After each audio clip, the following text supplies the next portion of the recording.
Hi, I'm Paul Jay, and welcome to the theAnalysis.news podcast.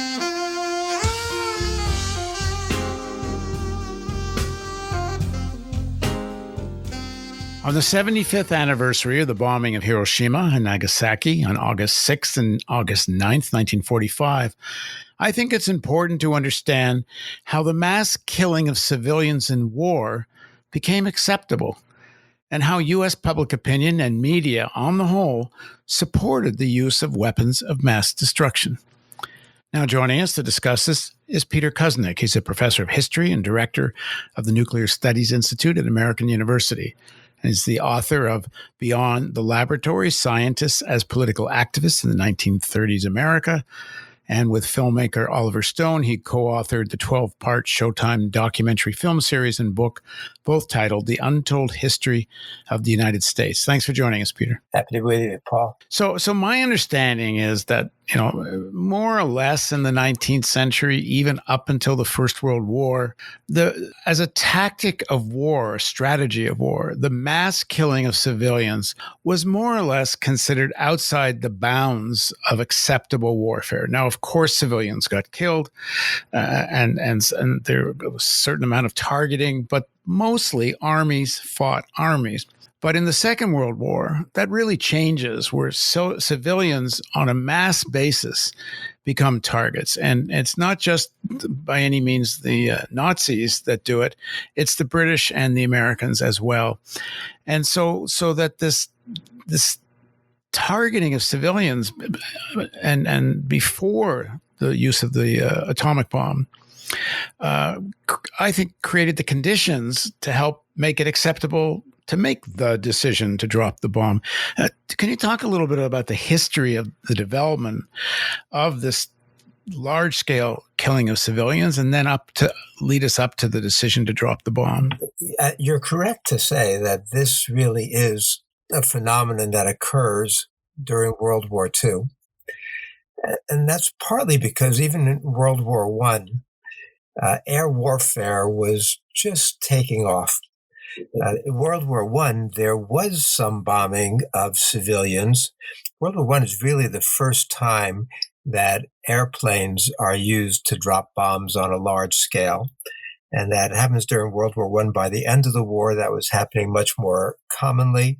In the interwar period, the British were using bombings to secure their empire in places like Iraq in the 1920s. But still, at the start of the war, there was a general sense that killing civilians deliberately was off limits.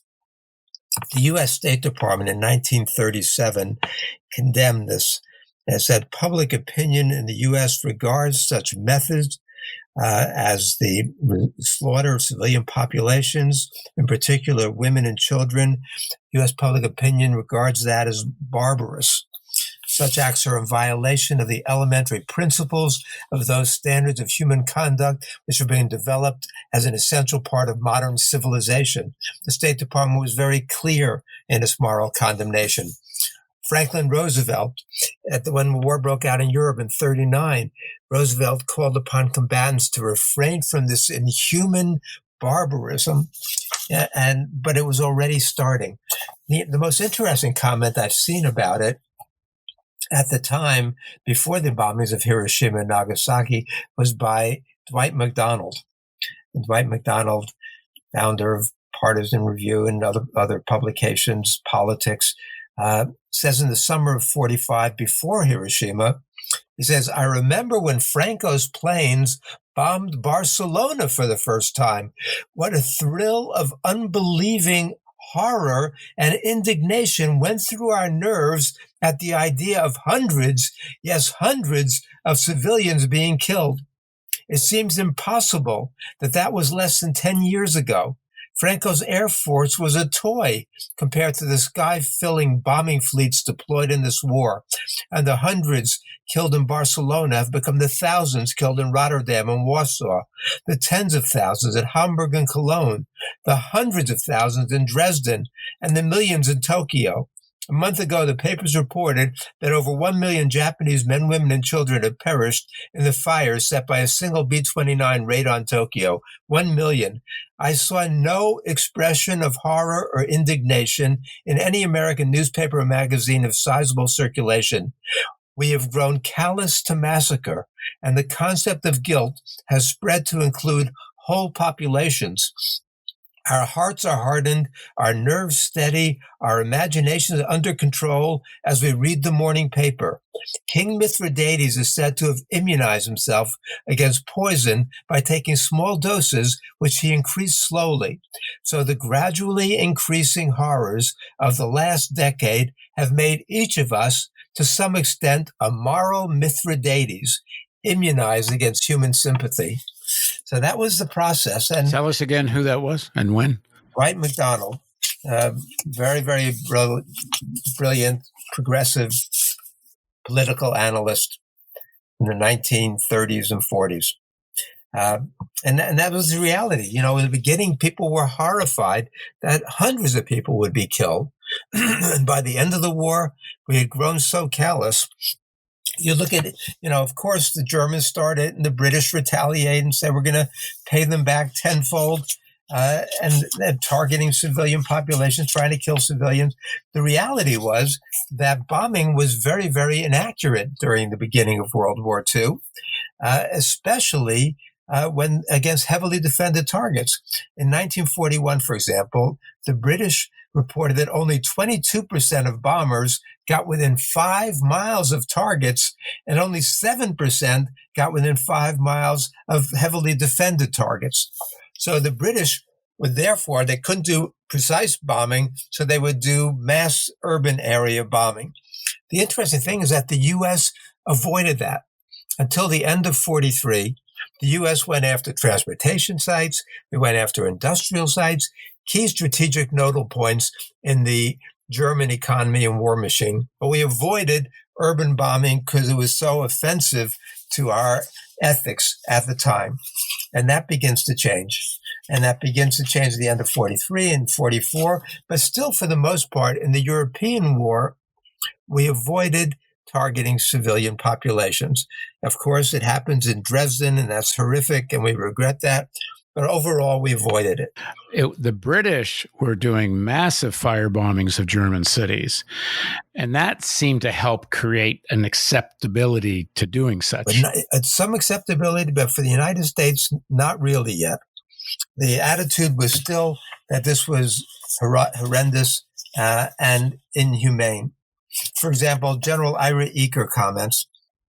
He said, Hap Arnold, the head of the Air Force, feared the reaction of the U.S. public to urban area bombing of women and children.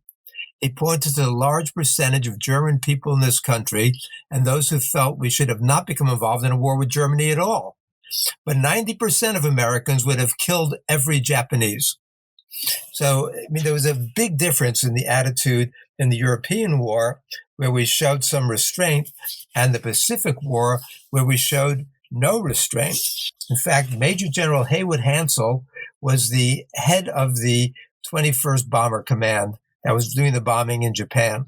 And he resisted orders to abandon precision bombing at the end of 44. He didn't want to bomb urban areas. So Hap Arnold sacked him and installed General Curtis LeMay as commander of the 21st Bomber Command. And LeMay had no such compunctions. And the large-scale bombing begins the night of March 9th through 10th, when 324 aircraft attacked Tokyo and killed probably 100,000 people, destroyed 16 square miles, injured 1 million, at least 41,000 seriously injured, more than 1 million homeless. The air reached 1,800 degrees Fahrenheit. LeMay says that the victims were scorched and boiled and baked to death. He referred to this as his masterpiece. So he must have had to okay this. This is while Roosevelt is still alive. This is a month before Roosevelt's death. What we know is that the political leaders did not micromanage the military side of this. They put this responsibility in the hands of Arnold and people in Tokyo. But Roosevelt bears responsibility for this. And not just Roosevelt, but the bombing got so bad that, McNamara was involved in this planning in the Pacific War. And he was on LeMay's staff. And LeMay said to them, if we lose this war, we're all going to be tried as war criminals because of the strategic bombing. And McNamara has acknowledged that and said, it should have been because of the killing, targeting Japanese cities. We used mostly incendiary bombs. By the end of the war, 3/4 of the bomb loads were incendiaries, and they were designed to burn down Japanese paper and bamboo cities. And they succeeded. Destruction reached 99.5% in the city of Toyama. Oliver and I write about this in Untold History. And so the city leaders in the city of Toyama invited us to come to Toyama a couple of years ago. And we met with some of the victims of the U.S. bombing in Toyama. We did very big public events, and they actually began a bombing museum in Toyama based on our visit there. But the U.S. firebombs more than 100 Japanese cities. And it gets so bad that in June of 1945, Secretary of War Stimson says to Truman, I don't want to have the U.S. get the reputation of outdoing Hitler in atrocities. Brigadier General Bonhoeffers, who was an aide to MacArthur, described the bombing of Japan in a confidential memo as one of the most ruthless and barbaric killings of non-combatants in all history. So this was clearly the policy in Japan was very different, and it was went against everything decent that the U.S. was supposed to be doing and supporting. It wasn't just the U.S., of course. The British, Freeman Dyson, the renowned physicist, was part of the Tiger Force fleet of 300 British bombers and was set to go over to Okinawa. And he says, I found this continuing slaughter of defenseless Japanese even more sickening than the slaughter of well-defended Germans, but still I didn't quit. By that time, I had been at war so long that I could hardly remember peace. No living poet had words to describe that emptiness of the soul which allowed me to go on killing without hatred and without remorse. But Shakespeare understood it, and he gave Macbeth the words, I am in blood, stepped in so that, should I wade no more, returning were as tedious as going o'er. And that was what we did. So yes, we did lower the moral threshold. Strategic bombing and pervasive racism lowered the moral threshold. And when we did drop the atomic bombs, there was almost no expression of regret and remorse, in terms of the killing the Japanese civilians, women and children. Was it seen as just an extension of the firebombing? On a moral level, I think it was. The U.S. media reacted very strongly to the atomic bombings. But it was as H.V. Kaltenborn says in his evening address on August 6th, his national radio address, he said that we've unleashed a Frankenstein, and someday the weapons that we're using against Japan will come back to haunt us, that we'll be victimized ourselves. And that was the refrain that was widely repeated by the American media at the time, August 6th, 7th, 8th, 9th, up to the end of the war. That, as Edward Murrow says, there's no sense of exhilaration and elation over the end of the war. There's this sense of remorse and foreboding and the fear that eventually we're going to be victim of these same horrific weapons that we're using now. And what you see is that newspaper after newspaper, city of Minneapolis or Denver, what they do is they have a map of their city and they show that what would happen in terms of the layers of destruction if a bomb the size of the Hiroshima or Nagasaki bombs were dropped on their cities. So that was fascinating. So there is none of that attitude of, wow, we gave it to him. Truman, in his initial statement about the atomic bomb, said this is revenge for Pearl Harbor. And so that's what he talks about initially. Then they later changed to the idea that, oh, we had to drop the bomb. It was the only way to avoid an invasion. Hundreds of thousands of Americans and millions of Japanese would have been killed in the invasion, and that's why the bombings were necessary and humane and benevolent. What does this tell us about a very complex person of FDR, who's seen as this, sort of progressive visionary, certainly, in defense of private property and capitalism, as he said, but, heading towards a kind of social democracy, really, when you see what he was trying to achieve. That being said, this all had to happen under his watch. The development of the bomb and the fire bombings are as bad or worse than the actual destruction caused by the nuclear bomb. What does it tell us about who Roosevelt was? I don't know what it tells us about Roosevelt. Roosevelt, I know what Roosevelt said about using the atomic bombs. He was very ambivalent about it. He talked about it. Initially, the U.S. develops the bomb under Roosevelt as a deterrent against the German bomb. If we go back to that early history, after the Germans split the uranium atom in December of 1938, scientists knew that meant theoretically the capability of developing atomic bombs. But the American military was not interested in what that represented, because they thought that it would take years and this new weapon wouldn't be ready in this war. And so they wanted to focus on other things. The ones who got the United States to build the bomb were the emigres, the physicists who had escaped from Nazi-occupied Europe and had come to the United States and were terrified of what it would mean if Hitler got a hold of atomic bombs.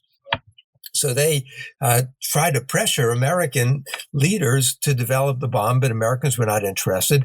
That was why on July 16th, 1939, Leo Szilard and Eugene Wigner, two brilliant Hungarian physicists, went out to see Einstein, who was vacationing in Peconic, Long Island, and told Einstein that the Germans had split the uranium atom. Einstein didn't even know. And Einstein wrote that famous letter to Roosevelt urging the U.S. to begin the bomb project. And it got off the ground very, very slowly. It doesn't really take shape until the end of 1941 and the beginning of 1942 with the establishment of the Manhattan Project.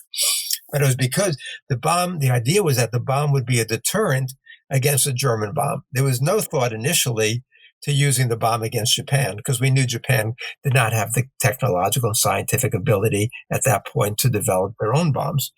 Ellsberg writes in Doomsday Machine that somewhere around, I forget the date he gives, but somewhere in the 42-43 period, I believe, the Americans find out that Hitler is not building a bomb, that they actually, one of the theories is that when they try to test one of these bombs, it might set the entire atmosphere on fire.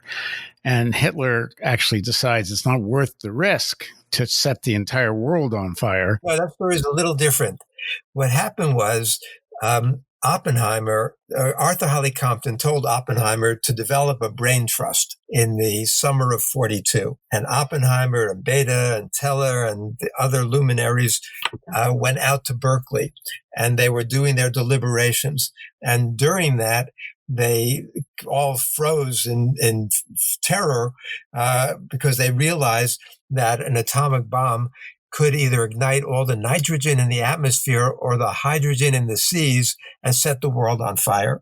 So they stop what they're doing. Oppenheimer gets on a train, rushes out to see Arthur Holly Compton, who is vacationing in Michigan, and lays this out to him. And Compton says, better to live in slavery to the Nazis than to bring down the final curtain on mankind. And they halt the bomb project. They go back out to Berkeley, and they realize they didn't account for all the heat that would be absorbed by radiation. It's complicated, but they realize that the odds of blowing up the world were only 3 in a million. And they say those odds are acceptable. And so they go back and they continue the bomb project. Hitler actually did begin it in 42.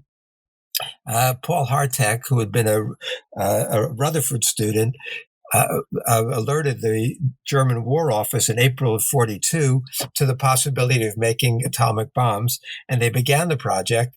But then Hitler and Speer decided that rather than spend so much resources on a weapon that wouldn't be available for another 2 years or more, maybe not in this war, they focused instead on the V-1 and V-2 rockets. The debate there is whether Werner Heisenberg, who was the head of the Kaiser Wilhelm Institute, actually was undermining the bomb project deliberately, as he later claimed. But we find out in late 44 that the Germans aren't developing a bomb.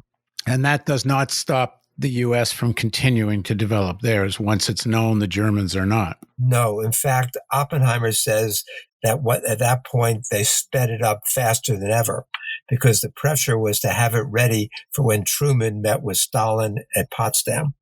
And so Oppenheimer said we were worked around the clock at breakneck speed to have it ready for Potsdam.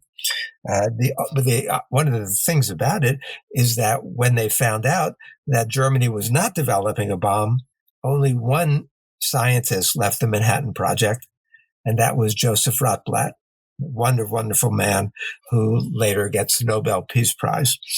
And Rotblat left on principle when he found out. But it was also Rotblat who Leslie Groves said, shocked Rotblat over dinner in March of 44 when he said, you realize, of course, that the main purpose of this project is to subdue the Russians. I mean, Groves was clear about that the bomb project was designed as a tool against the Soviet Union. He says, Groves later said, there was never, from about 2 weeks from the time I took charge of this project, any illusion on my part that Russia was our enemy and the project was conducted on that basis. And the scientists went along with it based on this, even though they'd all gotten into it because they thought they were going to stop Hitler from having a bomb. Well, the scientists, at some point, the momentum of doing it just carried them away. And they wanted, not all the scientists, because many of them urged the government not to use the bomb. In fact, Leo Szilard circulated a petition after they formed committees at Met Lab in Chicago. And in June of 45, the Frank Committee, headed by James Frank, said that even if the United States develops the bomb, we shouldn't use it because it's going to lead to an uncontrollable arms race with the Soviet Union and put the world in mortal danger. And then they blocked them from circulating that statement. And so Szilard drew up his own petition and says, we're opening the door to an era of slaughter on an unimaginable scale. He said these weapons can be made as big and powerful as people wanted. And that's what they understood for quite some time. It was back in 42 that Edward Teller said to the other luminaries in Oppenheimer's group, so let's not waste our time on the atomic bomb. It's trivial. Let's immediately go for the super bomb. And Oppenheimer briefs the members of the interim committee on May 31st, America's top political and military leaders, and says that within 3 years, the U.S. will likely have weapons between 700 and 7,000 times as powerful as the Hiroshima bomb. And we knew that. We went into this with our eyes wide open. And that's what I call the apocalyptic narrative, because Truman understood this better than anybody in his own primitive way. Truman writes that he first got seriously briefed on the bomb by James Burns on Truman's first day in office, April 13th. And Truman writes that Burns told me this was a weapon great enough to destroy the whole world. Truman gets a fuller briefing on the bombings from Stimson and Groves, Secretary of War Stimson and General Groves, the head of the Manhattan Project, on April 25th, after which Truman writes, Stimson says gravely that he didn't know whether we should or could use the bomb because he was afraid that it was so powerful it could end up destroying the whole world. I felt the same fear as he and Groves continued to talk about it when I read Groves' 24-page report. And then the kicker for me is on July 25th, when Truman is at Potsdam and he gets the full briefing on how powerful the bomb tested Alamogordo was. And Truman says, we've discovered the most terrible weapon in history. This may be the fire destruction prophesied in the Euphrates Valley era after Noah and his fabulous ark. not a more powerful bomb, but the fire destruction. And still, knowing that, Truman proceeds to use it, knowing there are alternatives, knowing the Japanese are defeated, knowing that they're trying to surrender, knowing that the Soviets are about to come in, and that the Japanese will certainly surrender then. And he goes ahead and he uses this in precisely the way he was warned was most likely to trigger an arms race between the U.S. and the Soviets that could spell the doom of all life on our planet. I mean, and Truman is not bloodthirsty, evil individual, but his actions certainly are incomprehensible from an ethical standpoint. Well, trying to make them comprehensible, what motivates him? The Soviet Union does not have the bomb at that point. There was the opportunity to close it all down after the Second World War and not enter this world of potential, even imminent total annihilation. One of the things that Ellsberg talks about now is how much the commercial interests of what Eisenhower called the military-industrial complex, that a lot of the impetus for developing all kinds of weaponry, including nuclear weaponry, but also the impetus for creating this Cold War, that there was a commercial imperative that was one of the things that drove it. Do you agree with that? I agree with it, but I consider that less than the military and strategic imperatives. Certainly during the bomb project in World War II, the commercial motives were not the driving force at all. Commercial interests were not part of the decision to use the bomb. The military-industrial complex does certainly play an important role in the development of American armaments and American research, and the misdirection of American scientific research at the universities and the laboratories after the war. I think that's all very important. And you could talk about the commercial interest in the sense that so many of the top leaders during World War II and after were these dollar-a-year men who came from Wall Street. I did an accounting at one point about all the people who were the main planners of the Cold War policy who came out of Wall Street, whether it's Forrestal. You go through the list, almost all of them came from that world. So the way they saw the world was a banker's worldview in developing an American empire. But that, to my mind, doesn't really explain the use of the bombs in World War II, because American leaders knew full well that there were two ways to end the war without using the atomic bombs. And they were very clear about this, and they were explicit about it. And the first way was to tell the Japanese they could keep the emperor, because the main stumbling block to Japanese surrender was the idea that the emperor would be tried as a war criminal. Now, the emperor to them was a deity to most Japanese. MacArthur's Southwest Pacific Command issued a background briefing the summer of 1945 that said execution of the emperor to them would be comparable to the crucifixion of Christ to us. All would fight to die like ants. Leahy, Stimson, Forrestal, almost everybody around Truman told him that this might be impossible to get the Japanese to surrender under any circumstances. They implored Truman to change the surrender terms. Joseph Grew, who was at times the acting Secretary of State in 1945, former U.S. ambassador to Japan, very conservative man. Joseph Grew was one of the only ones who knew anything about Japan. And he urged Truman over and over again, change the surrender terms. Not just the people in the administration, but you've also got the Washington Post writing an editorial in June of 1945 called Fatal Phrase, saying they've got to change the surrender terms. We've got the leader of the Republicans in the Senate, Senator White, making a speech in July of 1945 urging Truman to clarify the surrender terms. They all knew that that was the huge stumbling block. And we knew it in part because we'd broken the Japanese codes. We were intercepting their telegrams, and they said over and over again explicitly, these are especially the telegrams from Foreign Minister Togo in Tokyo to Ambassador Sato in Moscow, trying to get the Soviets to intervene on Japan's behalf to get better surrender terms.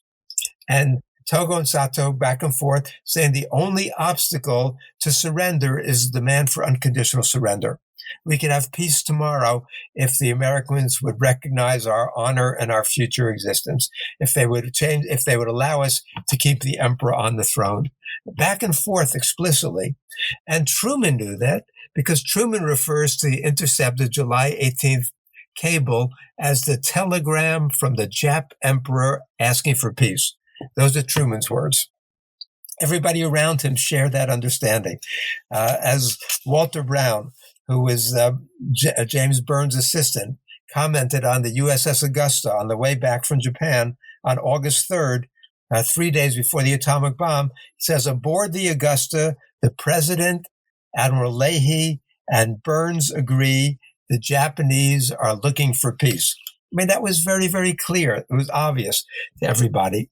And we also know it from the Japanese war cabinet meetings at the time. Again, explicit comments along those lines.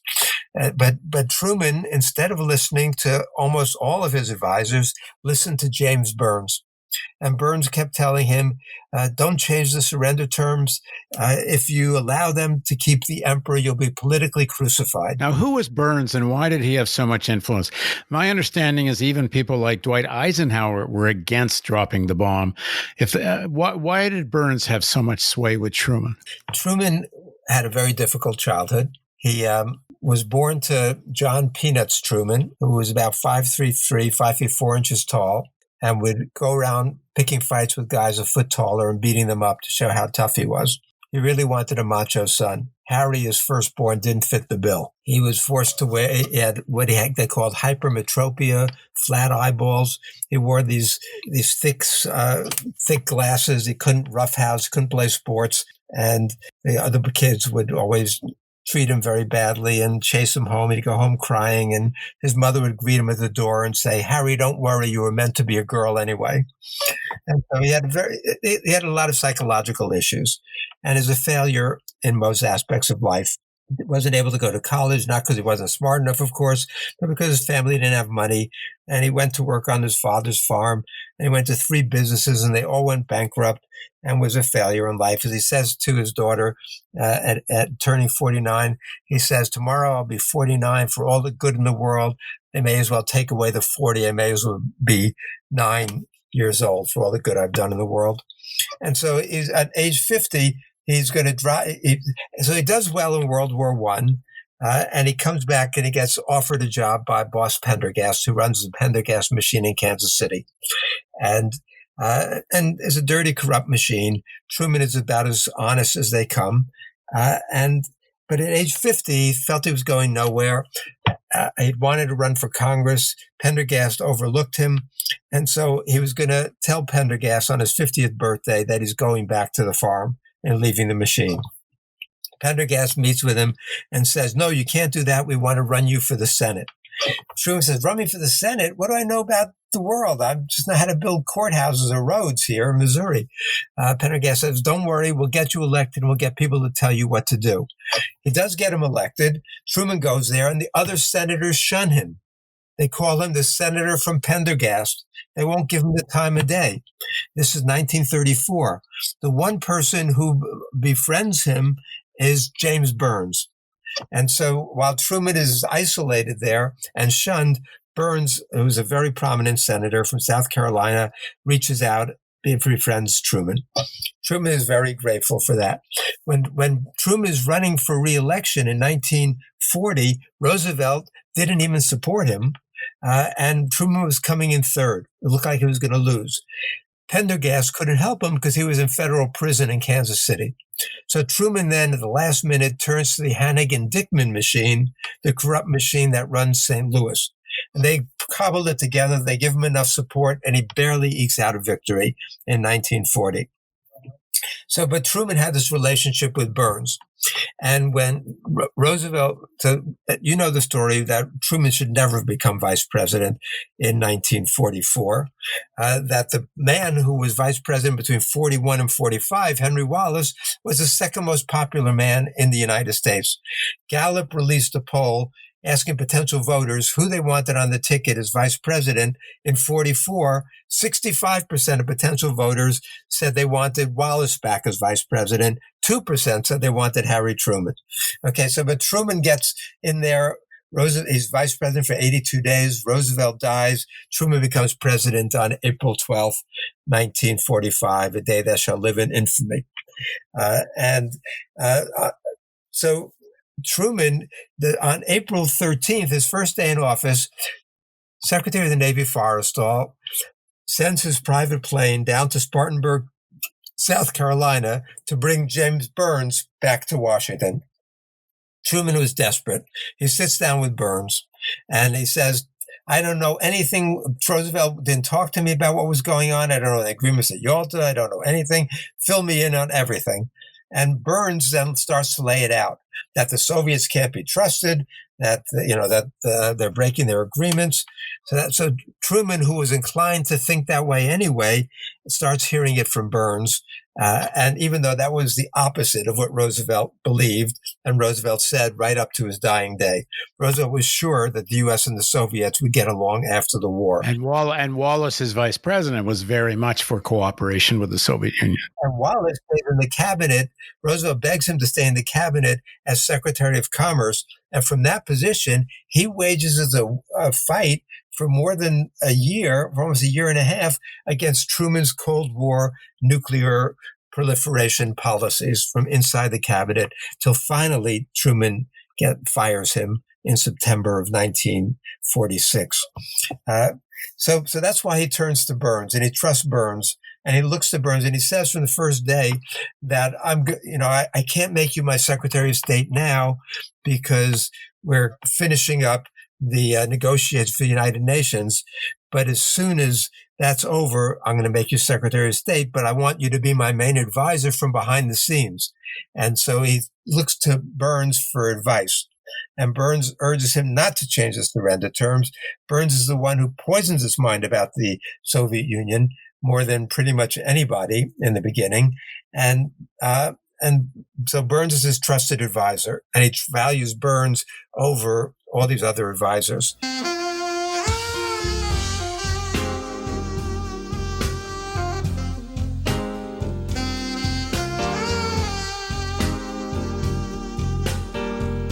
So why does all this matter now?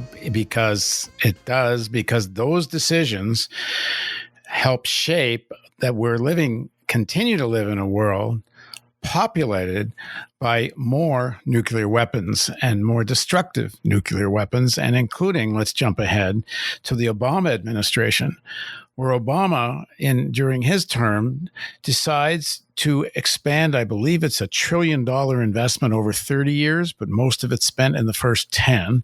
And the Russians apparently are going to spend the same amount, or are spending, to modernize and create a whole new arsenal of nuclear weapons. In other words, we're into another nuclear arms race.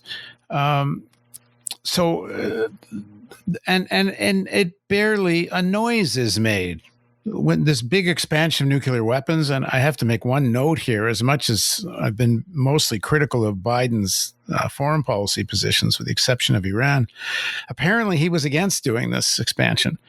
And Obama went ahead with it anyway. So where are we now? Oh, boy, we're a mess. We're a mess, number one, because, what you're saying about Obama, we had great hope for Obama. Obama marched, had a huge anti-nuclear march in Central Park, 1 million-person march in 1982. Obama was there. Obama had written critical things at Columbia about nuclear weapons. There was reason to believe that Obama would actually do something dramatic about it. He gives his Prague speech in June of 2009, in which he calls for nuclear abolition. But even there, if you look at the wording carefully, it says the United States won't be the first country to give up its nuclear weapons, will be the last country. So Obama was never, that's the thing about Obama. Even when his heart was in the right place, he never had the backbone to follow through on any of the good things that he thought or wanted to do.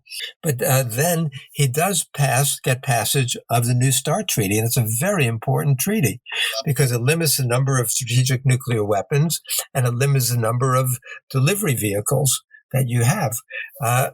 But as part of that, he agrees to this modernization, a 30-year modernization, $1 trillion initially. The estimate then jumps to $1.2 trillion, and we now assume it's $1.7 trillion. This is going to cost over 30 years. A modernization of the entire nuclear arsenal, making it more efficient and more deadly, more lethal. And how do other countries respond? As you said, Russia responds. Well, Russia really started back in 2003 when the U.S. pulls out of the ABM treaty. Then Russia decides, and as the U.S. is building its missile defenses, that they've got to find a way to circumvent it. And in March of 2018, in Vladimir Putin's State of the Nation address, he announces that Russia now has 5 new nuclear weapons, all of which can circumvent American missile defenses. So all those tens of billions of dollars that we spend are largely wasted at this point. So Russia is modernizing. The U.S. is modernizing. In fact, all 9 nuclear powers are modernizing. But to make it worse, then, and Obama gets the Nobel Peace Prize for that speech he made in Prague in 2009. But then update to Trump, and we're really in much more dangerous territory. Trump, from the beginning, at least Obama in his nuclear posture review, does lower the status of nuclear weapons. Trump, in his nuclear posture review in 2018, elevates the status of nuclear weapons, number one. What does that mean, elevated, in terms of how early you might make such a choice? Yes, and the circumstances under which you can make that decision. So it's not just going to be in terms of nuclear retaliation. It would be in terms of any kind of attack that has a fundamental impact on the United States. So that could be a cyber attack we can use nuclear weapons for now, other kinds of WMD attacks. So it's not just in retaliation for a nuclear attack. Number one, Trump's attitude, and he says it explicitly, is what's the point of having nuclear weapons if we can't use them? To a sane person, that means get rid of nuclear weapons.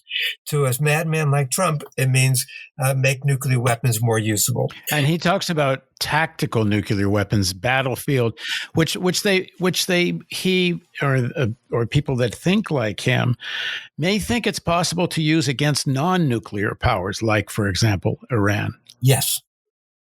In fact, Cy Hirsch reported back in the George W. Bush administration that one of the things that was on the table when it looked like we were going to invade Iran or attack Iran was the use of nuclear weapons. So there's always that kind of planning. And the idea is that if Israel ever try to take out those nuclear facilities in Iran, that they would have to use nuclear weapons in order to do so for the hardened targets, the underground targets. So in terms of the Trump policy, Trump's first phone call he had with Vladimir Putin, Putin implores him to extend the New START Treaty when it expires in February of 2021. And just quickly, what are the most important parts of the START Treaty? Well, I guess we have to back up a little bit because you look at Trump's record on this. First thing he does is he dismantles the JCPOA, the Iran nuclear deal. That was a successful nuclear deal as we've ever had. It was not just the United States. It was also the other original nuclear powers in Germany that negotiated this.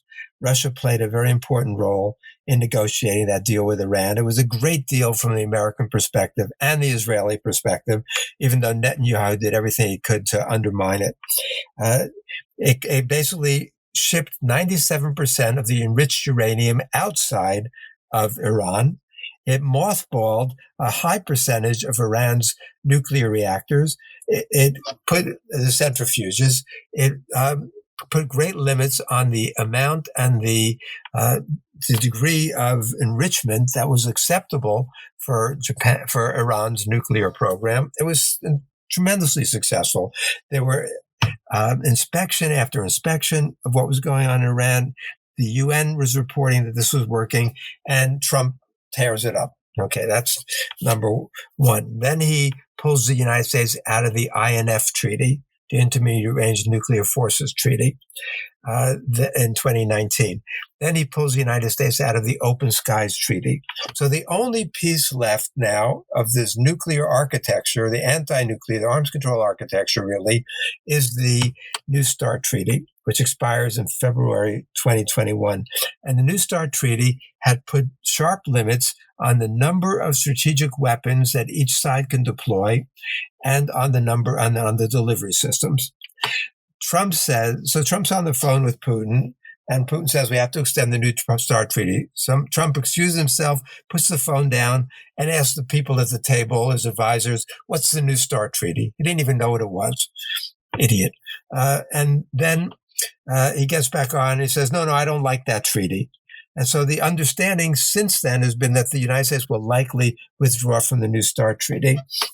Now there are discussions going on, and maybe even Trump will reconsider. Certainly Biden will renew the New START Treaty once he's in power. In the journalist Kaplan's book on nuclear weapons, he has a section where this START treaty, Obama's trying to get the Republicans to go along with it, and they don't want to, and they often say, well, if you'll put $1 trillion into nuclear weapons, then we'll go along. And Biden apparently, according to the book, said you don't need to make this kind of a deal to do the START treaty because these guys never keep their word anyway. Do you know anything about this whole thing? It tells us something about who Biden is if the story's true. I've seen that from other sources as well, that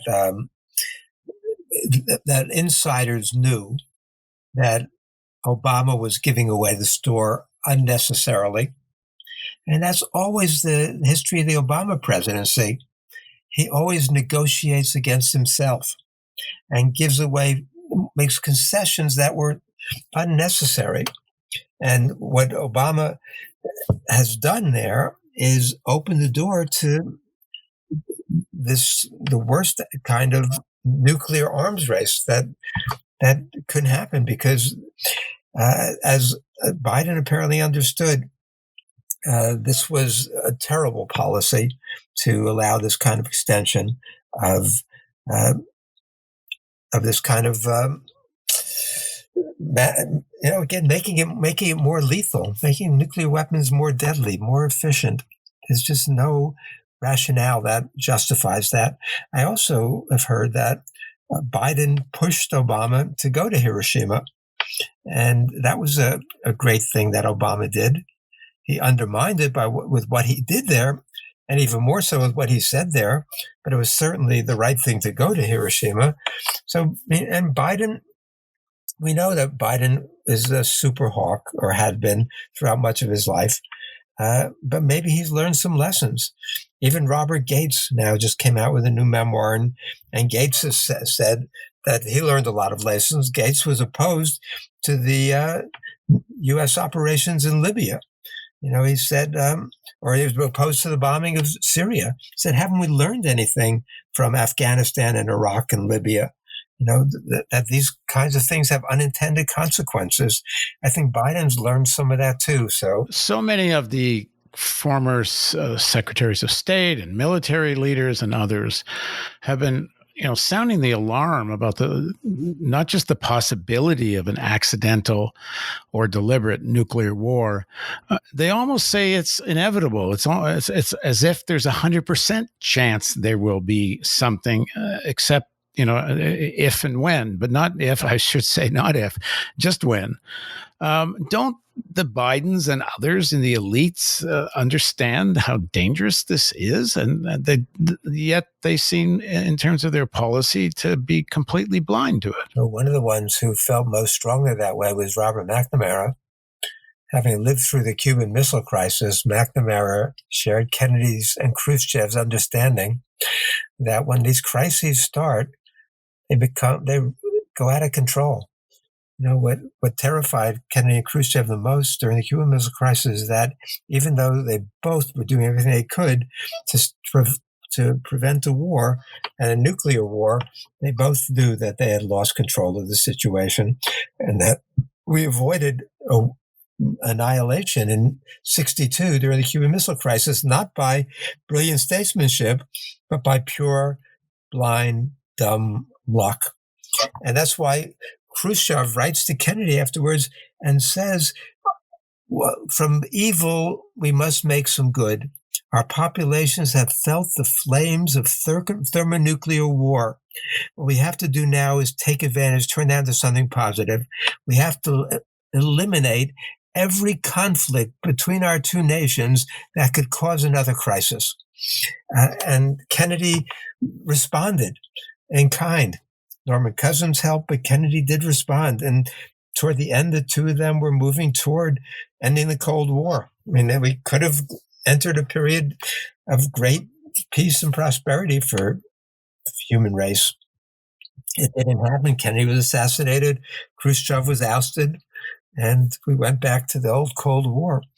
But that potential was there. So even now, the idea is that by accident or by design, and it's not just the U.S. and Russia and U.S. and China, and those U.S. relations with Russia and China are the worst they've been in decades.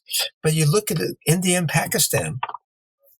The latest scientific studies show that a limited nuclear war between India and Pakistan, in which 100 Hiroshima-sized nuclear weapons were used, would create partial nuclear winter. The cities would burn. 5 million tons of smoke and soot would be raised into the stratosphere. Within 2 weeks, it would circle the world, block the sun's rays, lower temperatures on much of the earth below freezing, destroying agriculture, and that limited nuclear war could lead to up to 2 billion deaths. And that's 100 Hiroshima-sized nuclear weapons. The reality is we've got almost 14,000 nuclear weapons, between 7 and 80 times as powerful as the Hiroshima bomb. And that's the reality. India and Pakistan almost went to war last year after the terrorists killed 40 Indian troops in Kashmir, and they bombed each other's countries. And we know that back from the previous one, the former head of the Pakistani army says, well, you can get killed getting hit by a car. You can get killed in a nuclear war. What's the difference? You have to die sometime. This is the kind of people we have making policy. So you've got Trump make America great again, and Modi make India great again, and Putin. And Trump and Biden are competing in their anti-China rhetoric. Yeah, isn't that something? Larry Wilkerson says when he was in government, in the army, they did various war games where they would play out what a conflict with China would look like if there became like a confrontation in the South China Sea. And he says each time they played it, it ended up in nuclear war, so they had to stop the game. And the other thing is that for years, they did these nuclear war studies about limited nuclear war. Okay, so we drop one on the Russians and they drop one on us, and then we negotiate. But study after study found it impossible to reach an endpoint, that these limited nuclear war scenarios don't work in the war games that we've tried to conduct, that they almost always go completely out of control into complete nuclear war. So, we've got it, and it just it's increasingly untenable to maintain these nuclear weapons. As much as there's a new nuclear arms race between the United States and Russia, but to a much lesser extent, apparently, China. And there's been studies, according to Wilkerson as well, about how many nuclear weapons are really needed to defend the United States. And it's like thousands less than there are. What do we know about what the Chinese are doing? The Chinese approach makes much more sense. First of all, they've got a no first use policy, which means they would never use nuclear weapons to initiate a war. Right now, Russia and the United States have about 93% of the world's nuclear weapons. China has had a very different approach. They've got about 300, or we have maybe 7,000. They have 300. But what they understand is that 300 is as effective as 7,000 as a deterrent. That what Kennedy during the Cuban Missile Crisis asked McNamara, he said, what are the chances, the likelihood that even one Soviet bomb will get through? And McNamara said it's inevitable. And Kennedy said, even that makes this unthinkable. One nuclear bomb. Einstein and Russell, in the Einstein-Russell Manifesto in 1955, said that if there's a nuclear war and New York, Moscow, and London are destroyed, then within a few hundred years, the human species will recover from that, from those cities being wiped out. But the danger is complete annihilation in a full-scale thermonuclear war. What the Chinese understand is that to deter another country from attacking them, 300 nuclear weapons is more than enough of a deterrent. 300 nuclear weapons would end the United States as a nation and probably cause enough pollution in the atmosphere to cause billions of deaths worldwide, including in China. What Trump keeps saying is, I don't want to extend the New START treaty unless China's involved. China's got to become part of this too. That's nonsense. The Chinese arsenal is a fraction of the arsenals of the United States and Russia, and the Chinese are not going to be involved in this. So we need an arms control deal between the United States and Russia immediately, because that's where the real threat is. But we also need to deal with the situation between India and Pakistan, India and China. I mean, there are so many hotspots around the world. The situation in Europe seems to have calmed down a little bit in Eastern Europe from what it was, but that's still a powder keg. Syria could unravel at any point. The situation with North Korea, despite Trump's bluster, has not improved. So all of these scenarios are still hotspots, which is why the bullet atomic scientist has the hands of the doomsday clock at 100 seconds before midnight, because any one of these could still spiral out of control. And we hear next to nothing about any of this in any presidential election campaign and most of the mainstream media. It's just not even part of the discourse. No, and it's too bad, because Biden could make a big issue out of this. Biden could talk about the New START treaty and could show what Trump's been saying and show that Trump's been calling for a new arms race and make it clear what that means. And he can put himself on the other side of this. And he could even talk about the UN nuclear ban treaty, which the United States doesn't support, and neither have any of the other nuclear powers thus far. But the rest of the world, the overwhelming majority of nations in the world, have called for the banning of nuclear weapons, which was something, as we mentioned before, that could have happened as early as 1945 or 1946. Henry Wallace fought for this. The Atchison-Lilienthal plan in 45 and 46 before the United Nations would have eliminated nuclear weapons. We've had various opportunities at Reykjavik in 1986. Reagan and Gorbachev came within one word of eliminating all strategic offensive nuclear weapons there. If Reagan had been willing to limit testing of Star Wars to the laboratory for the next 10 years, Gorbachev would have signed the agreement to eliminate nuclear weapons. So we've come close. It's not impossible. And there's no reason for us to give up. There's no reason to even be totally pessimistic about this. The human species is in some ways potentially evolving positively. We look at how history is being rethought of in the United States in terms of slavery, in terms of Confederate monuments, in terms of women's issues. We can rethink our nuclear history. We can understand that the atomic bombs in World War II were not only unnecessary, they were reprehensible. We can understand that 7 of America's 8 5-star admirals and generals or opposed to using nuclear weapons, that Truman himself says he went to Potsdam to make sure that the Soviets were coming in. And then he says, when Stalin tells him for coming in, he says, "Finny Japs," when the Russians come into the war. Truman knew the war was over without using atomic bombs. Let's restudy this history. Let's learn the lessons, and let's project them into the present and the future, and begin to develop the kind of anti-nuclear movement that we had so powerfully in the 1980s in this country and around the world, but that doesn't exist anymore on the campuses, in the state houses, in the media. There's been silence about this issue, and we have to try to bring this to people's attention again, because this is the nearest term way of ending life on the planet and not giving ourselves a chance to solve global warming, to solve global poverty, to solve issues of environmental degradation, the other things that we want to solve so that human beings can live the kind of decent life they should be living. All right. Thanks very much for joining us, Peter. Thank you, Paul. And thank you for joining us on the theAnalysis.news podcast.